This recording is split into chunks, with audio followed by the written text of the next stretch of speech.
All right, so during the last class, we left off at this point. We've got about 10 more slides to go for chapter 2.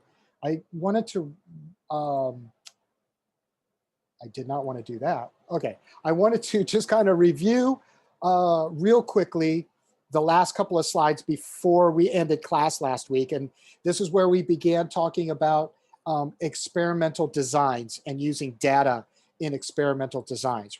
And so remember that that hold on, admitting some people in the lobby. Um, this is how we show cause and effect, and we do that through in manipulating independent variables and observing dependent variables. And so that's where we kind of left off. And remember, when we're going to do an experiment, the experimental hypotheses can be kind of formulated in a couple of different ways. One, through anecdotal observation, right? So I make an observation of the world and I want to try to figure out cause and effect. So I may design an experiment around anecdotal observation, right?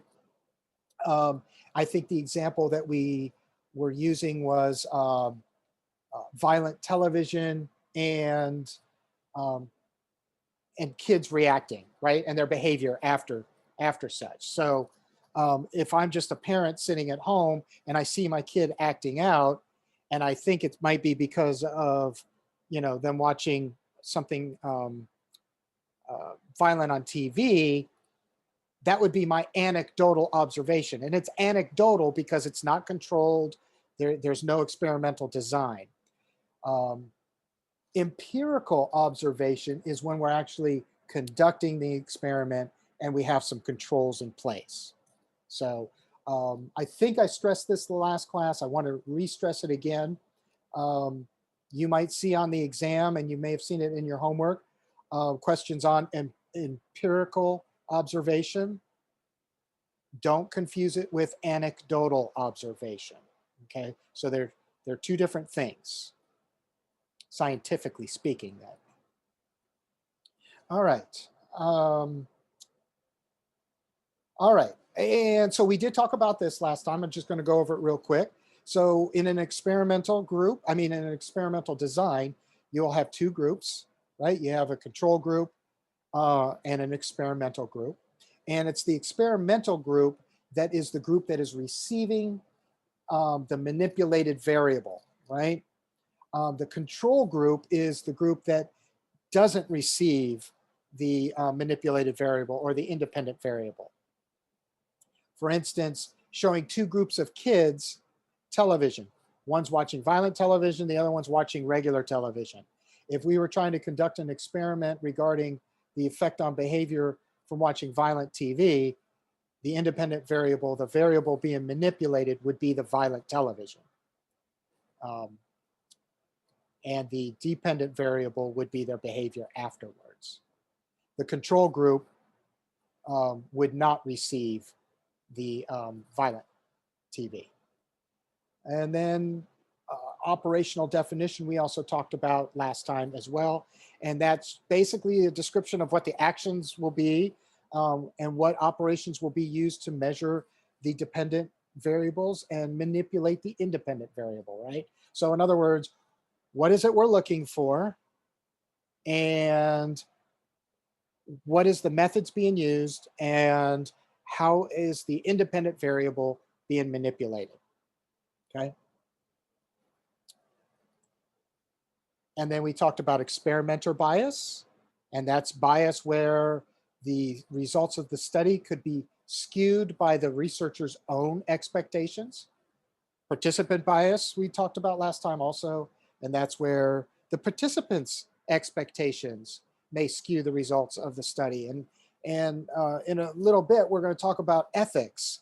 And, is it ethical to hold back information from a participant in the group in an experiment? And to a certain extent, there is allowed to be some deception because we want to kind of control for participant bias. But again, that's We're just not lying outright, and we'll talk about that. Then there's single blind study. That's where the researcher knows who the experimental um, party is, group is, and but the participants don't. And in a double blind study, the researcher nor the participants do not know which group they're in, right?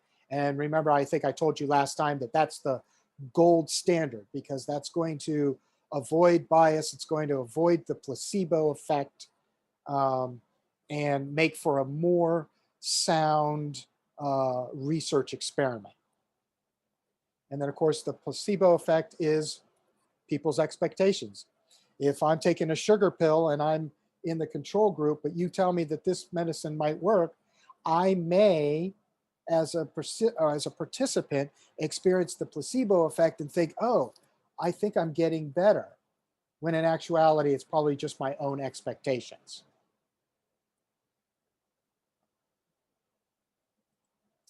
All right, and then I've already been talking about this a little bit, the independent variable versus the dependent variable.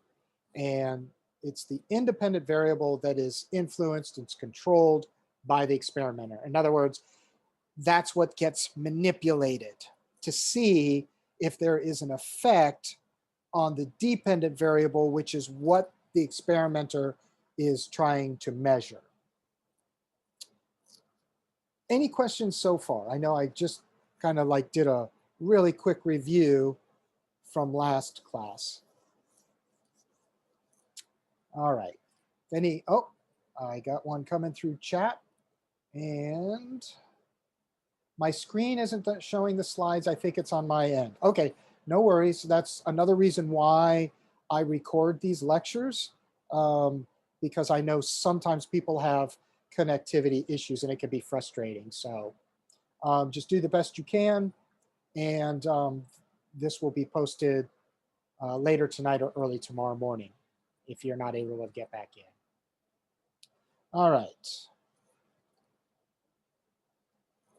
I do recall we spoke about this too. So participants is just that broad term that we refer to as these are the participants or the subjects of the research study, right?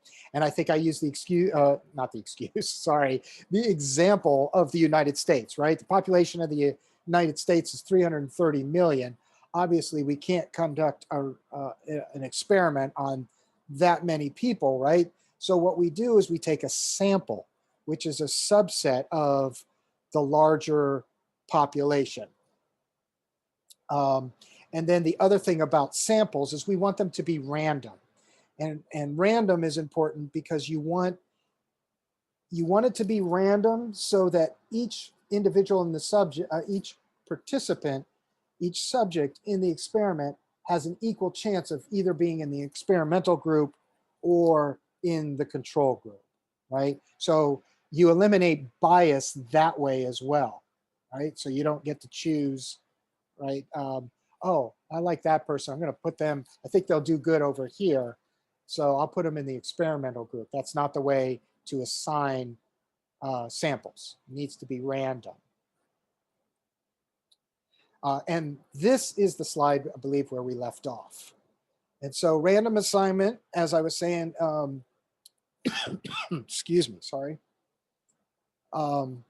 is group assignment, which all the participants have an equal chance of being either in the treatment group or in the control group. And again, you want this because you want to be able to establish causality to the greatest statistical significance that you can. So a lot of times you can do this simply by flipping a coin, using statistical software, assigning random numbers to people and then drawing numbers, and okay, that person's going in group one, this person's going in group two. And again, random assignment helps to avoid those pre-existing systematic differences. And this is designed in order, again, to make sure that the experiment is as scientifically sound as possible. All right. So now let's talk about manipulating variables. So I've already talked about it a lot, but here's an example that I kind of want to focus on. Um, we talk about random assignment. However, in some experiments, that is not always possible, right? For instance, if we're doing an experiment on the differences between spatial memory between males and females, right? Obviously, sex is the independent variable, but it cannot be manipulated because you're either going to be assigned to the male group or the female group, right?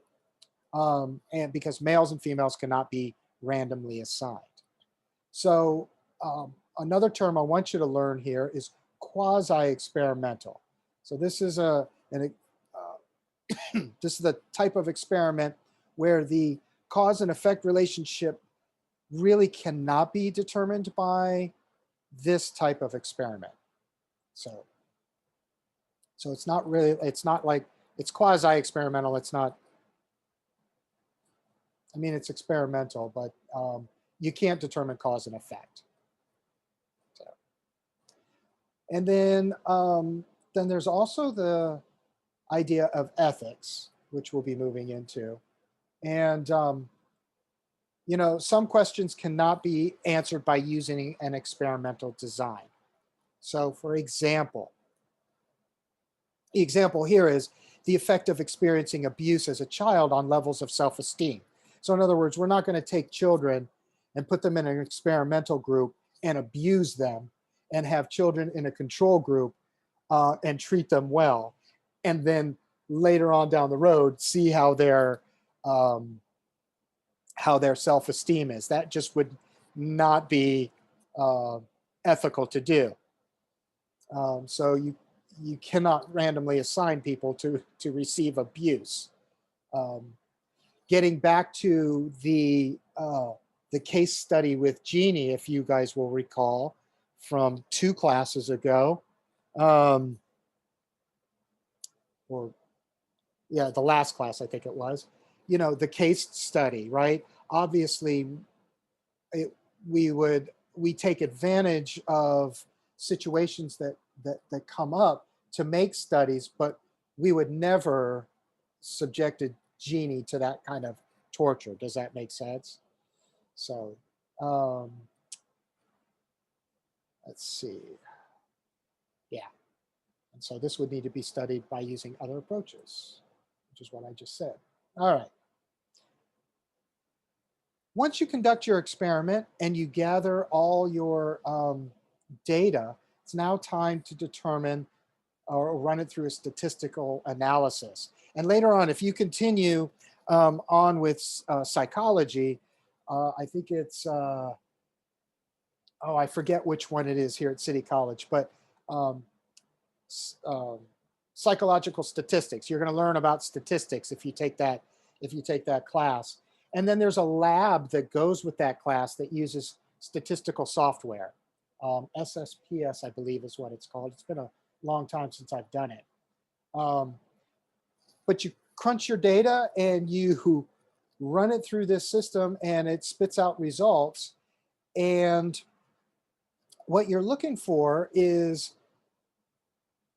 a statistical finding that shows that the differences occurred by chance are 5% or less. In other words, if you recall, we were talking about statistical significance before. So like if you're looking at 0.95, that is statistically significant, right? So a true experiment, including random assignment, manipulation of the independent variable, and then of course controlling for extraneous variables, right? Reduce the odds of the results occurring by chance. And that's what we're trying to eliminate. So if your statistical analysis shows that there's less than a 5% chance that this that the dependent variable was affected by by manipulating the independent variable. In other words, A causes B. That's what you're looking for. When it gets less than that, then it's a little bit harder to show that A causes B. Does that make sense? So you want to be able to show Yes. less than 5%. Yes. I just had a quick thought is that if that's run through, let's go back and just kind of elaborate on that a little bit by saying how that would affect the guns. And let me ask if I'm correct. If they were less than 5%, say there was 10 children, whatever, it was less than 5% that were affected, that they could figure out that because they watched these violent movies, they became violent later. If it's less than 5%, then that variable of the violent movies would not be a factor in that happening, of them becoming violent, correct? All right. I want to make sure that I understand. So you were using the watching a violent video game, Yes. Yes. and let's say we have, you know, less than 5% of the children are showing that if it's less than 5% that were affected by the video game, that would not be the video game, then would not be the cause of the violence, correct? Yeah, okay, so now I see where you're going. So what we're really talking about is if the odds that the differences occurred by chance are less than 5%, then the results are significant. So it's not that 5% of the kids, right? It's the hold on, let me gather my thoughts here. Make sure I say it correctly because I don't want to mislead anybody. Um, if the difference between the two groups, right? So if group A, who watched violent television and then was observed in behavior post television, and I forget exactly how they did this before. I think it was like within a couple of hours, they had just observed their behavior, playing with other kids, playing with other things, and how they reacted. Um, in that case, I'm trying. Hmm. So let's say there's 10 in the room that's watching violence. There's 10 in the room that didn't watch violence.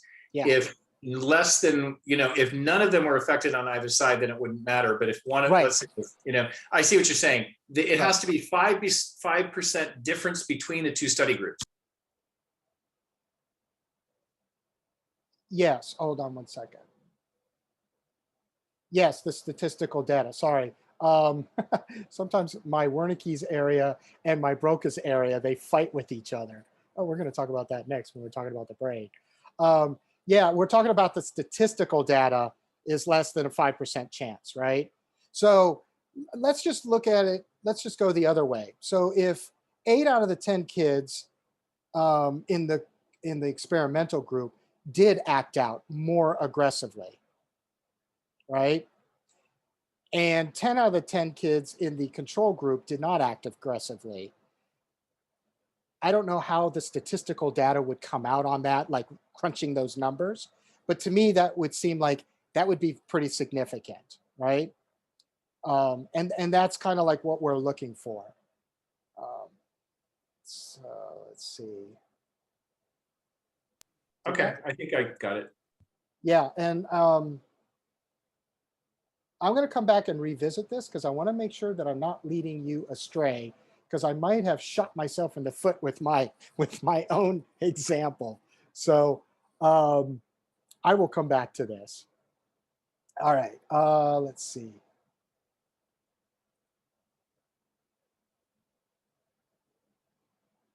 All right, so once we have done the experiment, we've run our statistical analysis, received our data, we're confident that it is significant. In other words, that the research is showing what it is that we wanted to show.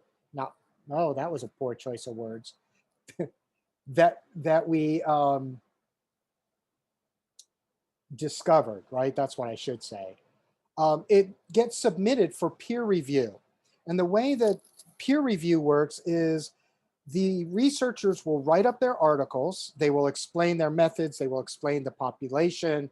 They will explain any problems with the experiment. So a researcher is required to put into their work, hey, this is what we did.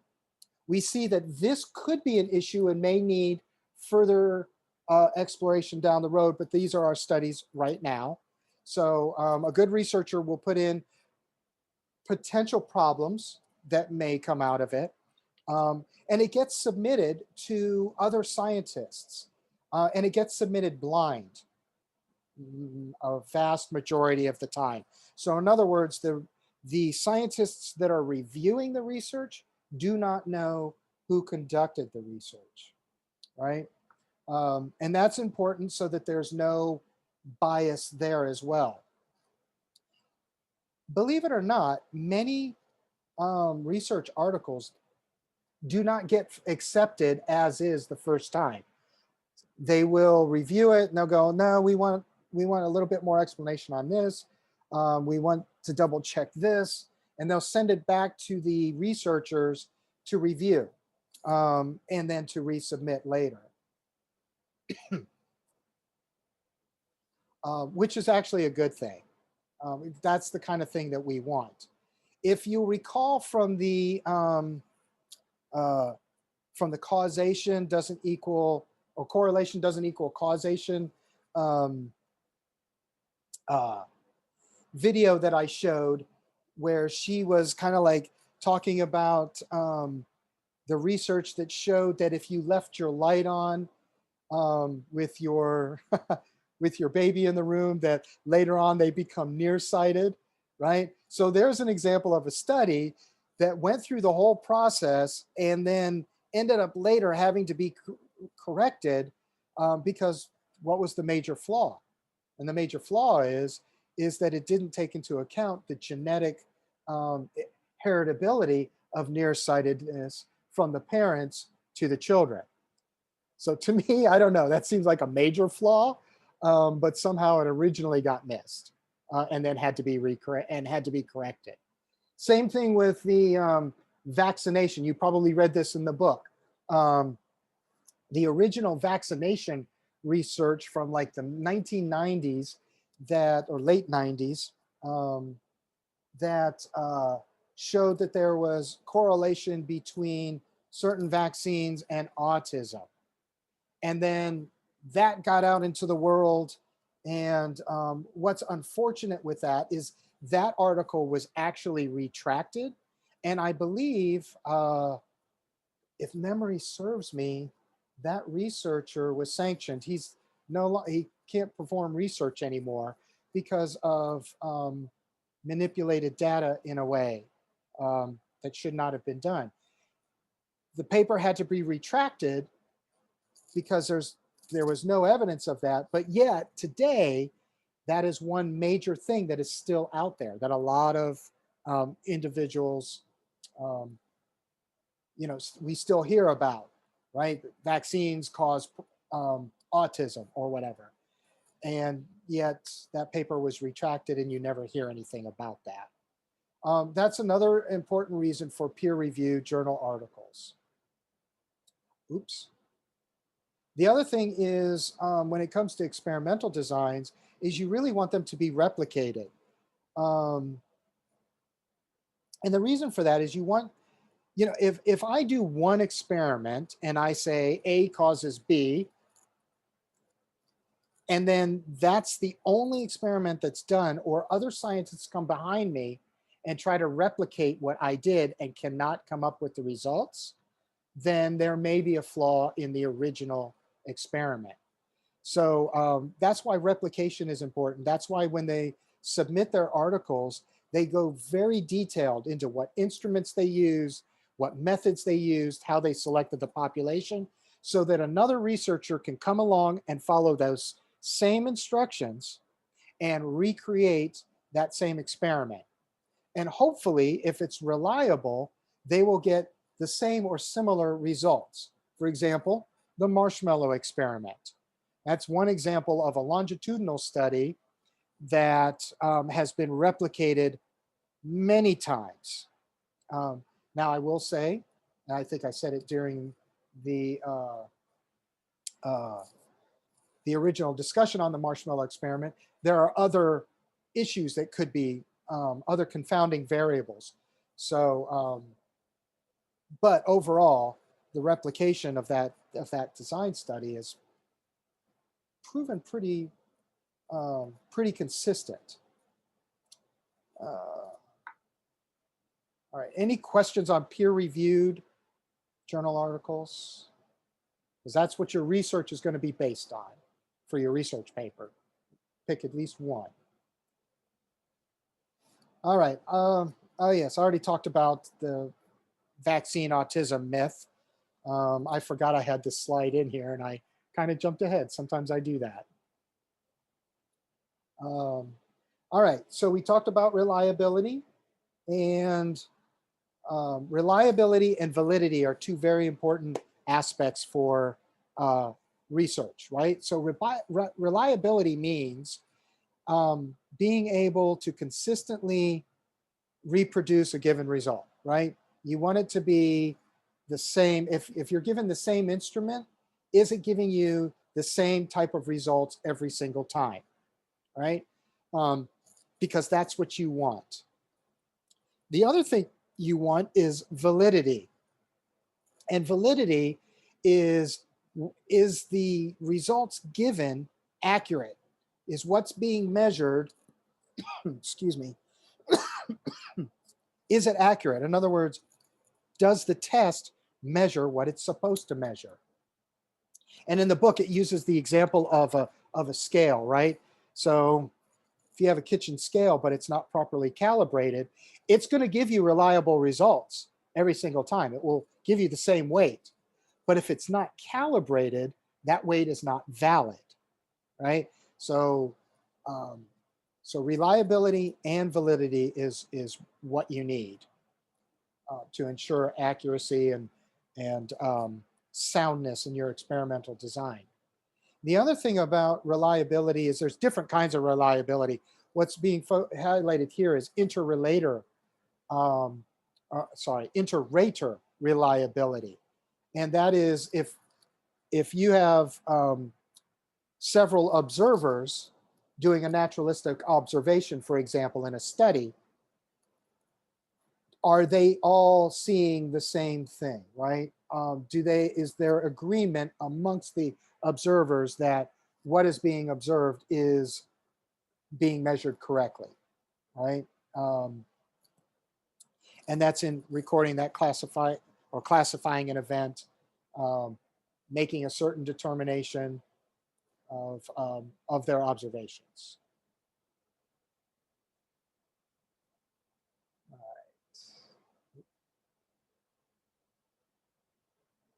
All right. And now talking about research involving human participants. So when we're doing research on human beings, right, there is very strict guidelines that have to be adhered to. And the Institutional Review Board, and yes, you'll have to know this for the exam. So make sure that this might be one of those memory things that you just have to put the memory. The Institutional Review Board. That's a committee of administrators, scientists, community members that review proposals to do research involving human participants. They review it, they determine whether or not it's ethical and if it can go forward or not. They may say, yes, this sounds like good research, but you can't do this, right? So they may limit what can be done, or they may reject a proposal altogether. So whenever we're working with human beings, there is a review board for that to determine that people aren't being mistreated or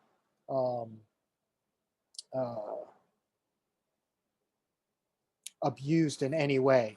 And I think I don't want to jump ahead here yet, but I think I have a slide on the Tuskegee syphilis experiment, which is a perfect example of an extremely unethical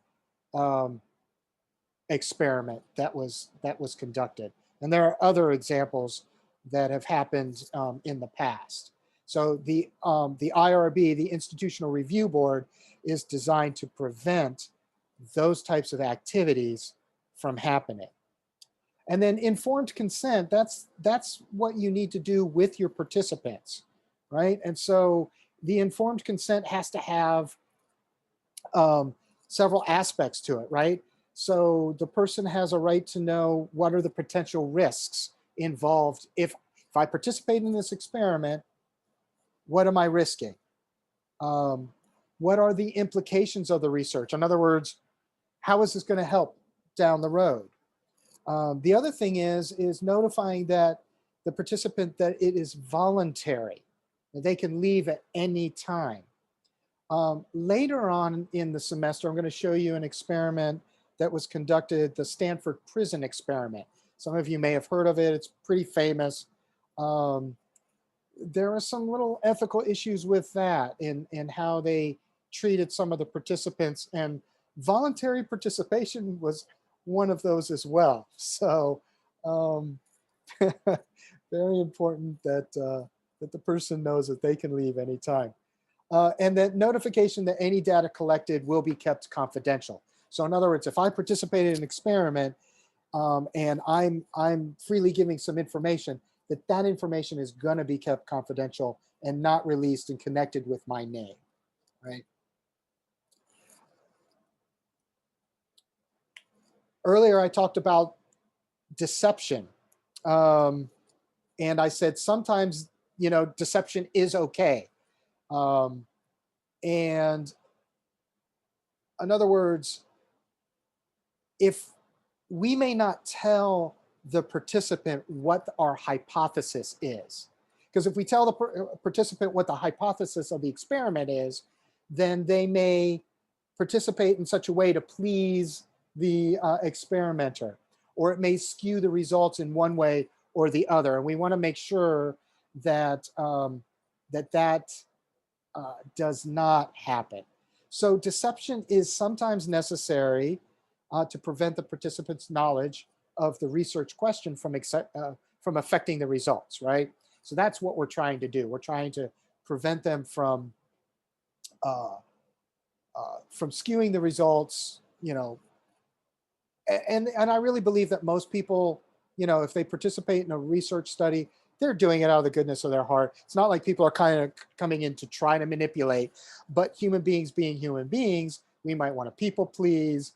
We might want to look good. There's other reasons why things could be skewed. And I see a couple of questions it looks like coming in.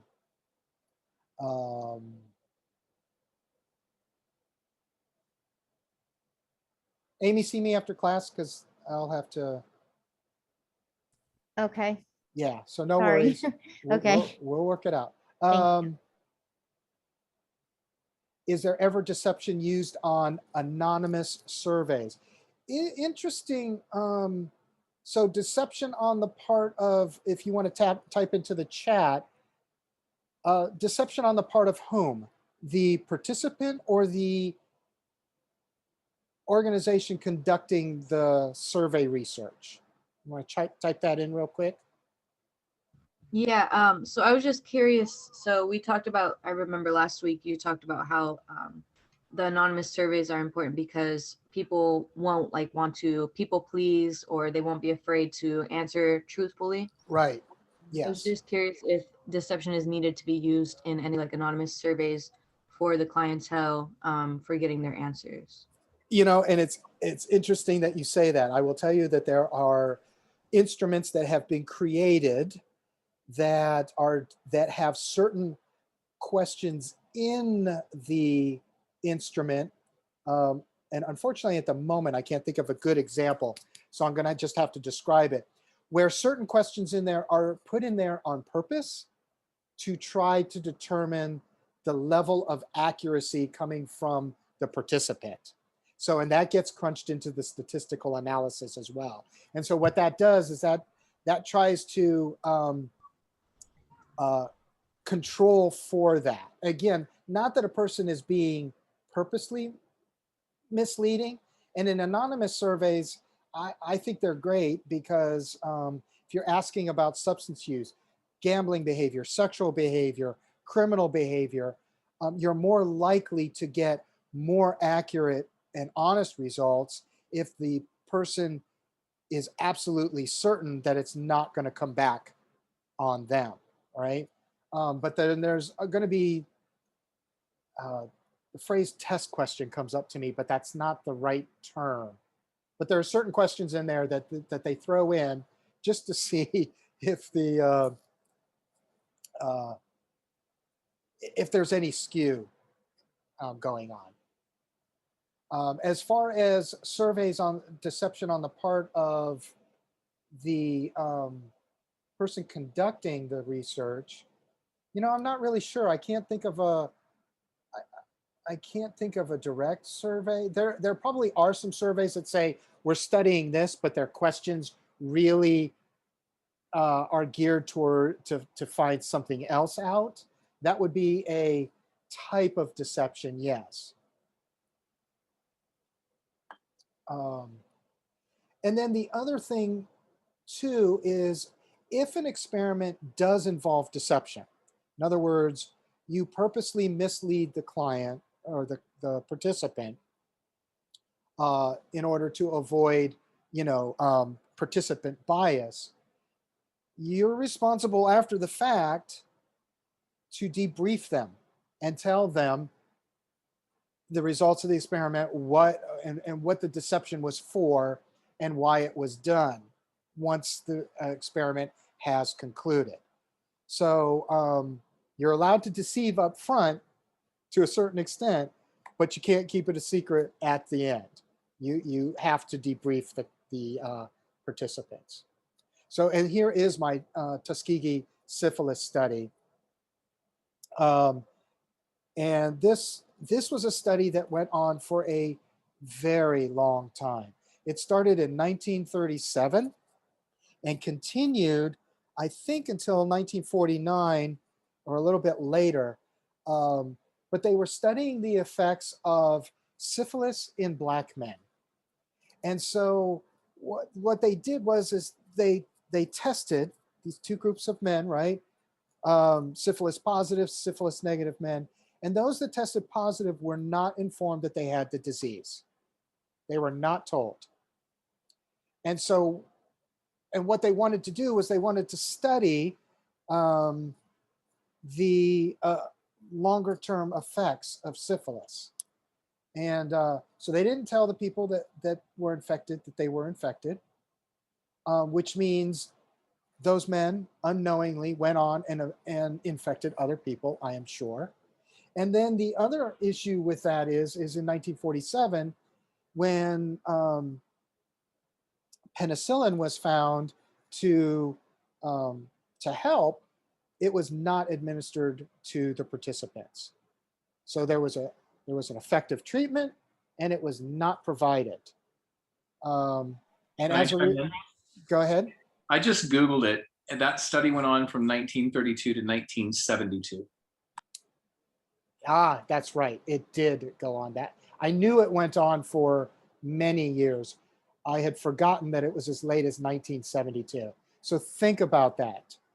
Just think about that. And we will touch on things like that when we get into social psychology in chapter 12, when we're talking about how certain social groups are treated differently than others.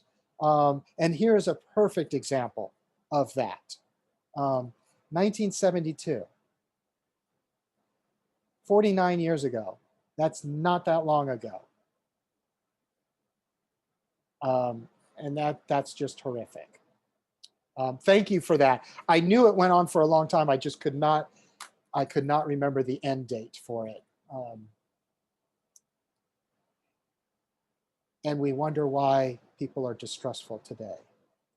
It's a shame.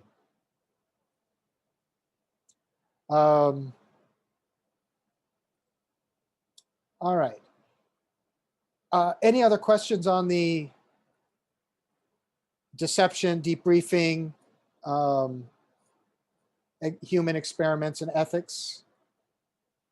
All right. There are ethics for animal subjects as well. So 90% of what we do nowadays is with animal subjects. Rodents are the most experimented on. And what's interesting, and people might think, well, why conduct experiments on, on rats, right? Because they have the same exact neurochemicals that we do. And so a lot of things, for instance, if we're doing brain studies on and neurotransmitters and things like that, they actually have the same things we do. They have norepinephrine, they have serotonin, they have, dopamine. They have a lot of the same things going on in their systems. So there is some research that can be done that is important and effective. But animals also are not to be tortured either, right? So whenever they're conducting an experiment, the aim would be to minimize as much pain and distress as possible. So, and the Institutional Animal Care and Use Committee is the very similar body to the Institutional Review Board. They review proposals and they decide whether or not the experiment can go forward or not, based on how the animals will be treated. So, any questions on that?